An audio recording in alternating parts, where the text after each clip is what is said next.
Together, in silence, we remembered.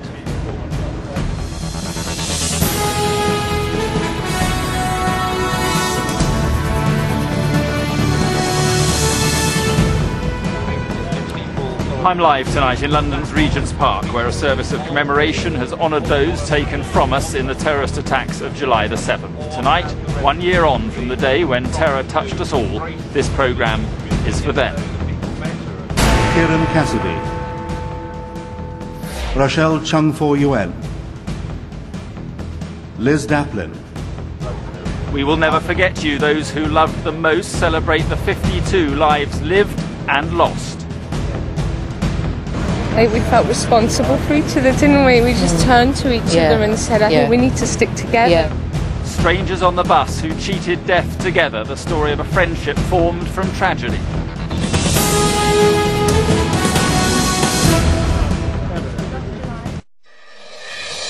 Death is nothing at all.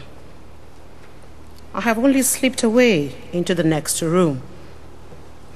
I am I, and you are you.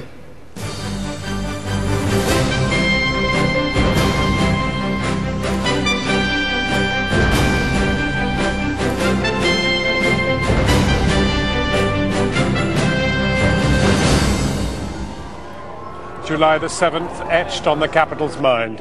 Yet a year after the bombings, no clearer public picture of how big the conspiracy was, how orchestrated and by whom.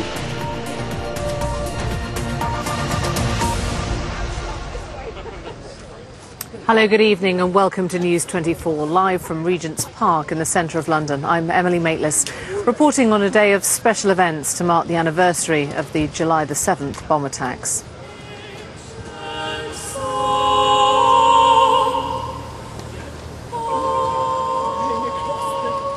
In a final act of remembrance, a floral tribute to the victims. I hope that this flower will stand in our minds as a symbol of commemoration and of love.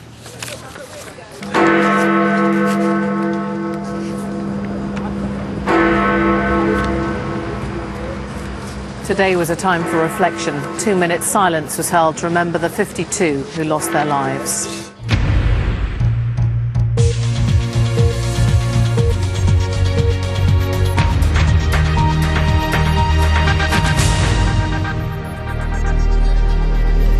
Hello, a very good evening from Regent's Park here in central London. On the day we remember the events of July the 7th, 2005, when 52 people died in suicide bomb attacks across the capital. Today, the relatives of those who were killed, along with many survivors, and of course the ordinary men and women right across the nation, remembered, mourned, kept silence, and paid their tributes. Here in Regent's Park, 1,000 people gathered at Queen Mary's Garden for a service of remembrance, as Andrew Burrows reports.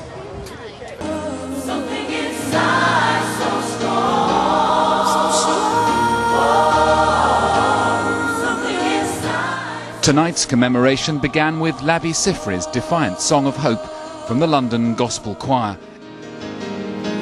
The more you refuse to hear my voice. Then words from Tessa Jowell, whose culture ministry had organised the event.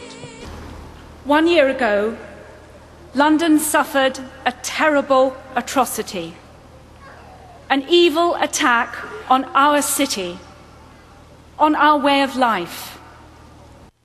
Marie Fatayi Williams, who lost her son Anthony to the Tavistock Square bus bomb, read the poem All Is Well. Death is nothing at all. I have only slipped away into the next room. When you're weary, feeling small. There was a gospel interpretation of Simon and Garfunkel's classic Bridge Over Troubled Water, and a Persian poem read by the daughter of a woman who was among those killed. I will drive them all. I'm on your side. O incarnation of kindness, O our dearest, hold our hands. for we are so lonely.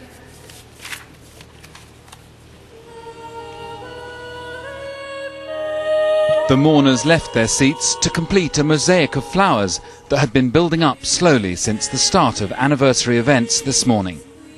Andrew Burrows, BBC News. It's been a day then when the nation paused to remember the events of that sunny London morning 1 year ago, to consider the moment terrorism without warning brought devastation above and below the streets of our capital. We said earlier that this programme was for the 52 men and women who are no longer with us tonight. We leave you with our silent tribute to them all. Look upon their faces and remember. Good night.